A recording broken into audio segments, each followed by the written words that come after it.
भरतपुर गांव में विक्रम सिंह नाम का एक बहुत ही दानी राजा रहता था। उसके दरबार की शोभा दूर दूर तक मशहूर थी, लेकिन उनकी एक अजीब आदत थी। वो किसी को भी दान देने से पहले उससे एक सवाल पूछते थे।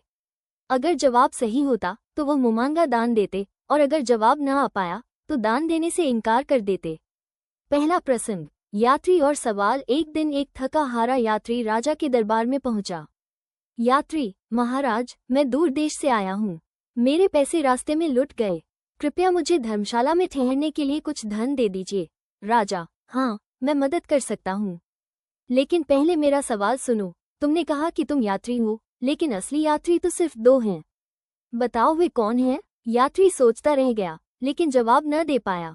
राजा: क्षमा करना, मैं दान नहीं दे सकता, पर तुम मेरे महल में ठहर सकते हो। यात्री मुस्कुराते हुए बोला, महाराज की जय हो। राजा ने धीरे से कहा। जवाब था, सूरज और चांद। दूसरा प्रसंग, ब्राह्मण और उसकी बेटी का विवाह। राज्य में किशन नाम का एक ब्राह्मण था।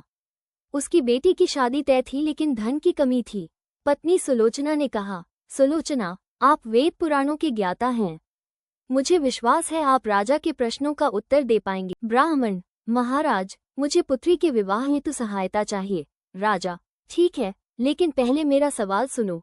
राजा ने एक कहानी सुनाई जिसमें 4 युवकों की विशेषताएं बताई गईं। एक धन बचाने वाला व्यापारी, एक पशु पक्षियों की भाषा जानने वाला वेद पुराणों का ज्ञानी, शब्दभेदी बाण चलाने वाला क्षत्रिय। राजा ने पूछा, राजकुमारी किसे अपना वर चुनेगी? ब्राह्मण: राजकुमारी क्षत्रिय को चुनेगी, क्योंकि क्षत्राणी का विवाह क्षत्रिय से होना उचित है। राजा खुश होकर बोला, वाह, उत्तम उत्तर।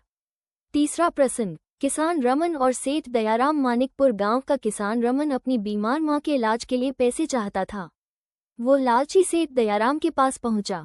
सेठ: पैसे दूंगा, लेकिन एक शर्त पर।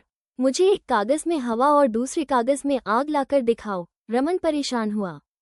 तभी उसकी मां ने उपाय बताया। एक कागज से पंखा बनाया जिससे हवा निकलती थी। दूसरा कागज से कंदील बनाई जिसमें आग रखी जा सकती थी। रमन ने ये सेठ को दिखाया। सेठ हक्का बक्का रह गया और मजबूरी में पैसे दे। चौथा प्रसंग, विजय की परीक्षा। राजा ने ब्राह्मण के बेटे विजय को बुलाया।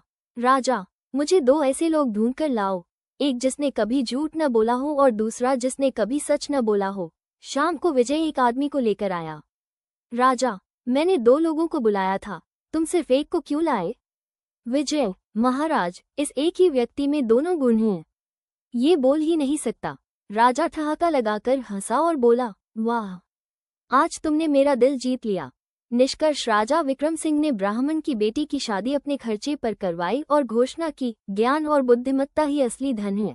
पूरा दरबार महाराज की जय हो के नारों से गूंज उठा।